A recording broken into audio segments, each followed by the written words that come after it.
Good morning par for today's video mag-injecta og kanang iron sa ating mga biik. Yung biik pala ni mama para ati inject yan. Inject natin bali 8 ka biik to par. Inject natin 1 ml par ang inject natin sa iron. Ayan. Kailangan din talaga par maingat tayo mag-intake, kaya nilagyan ko ng stopper itong karayom ko para hindi ano natin mga buto sa liig.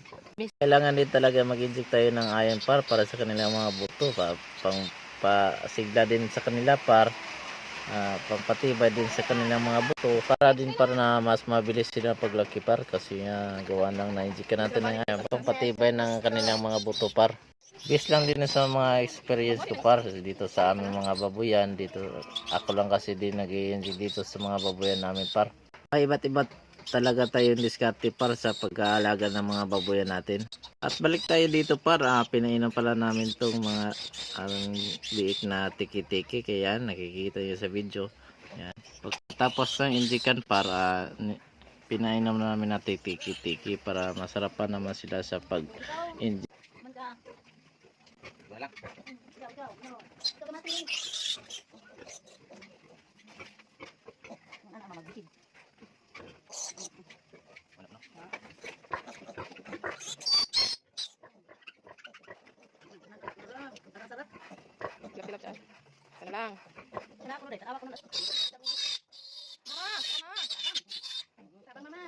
Hanggang dito na lang par.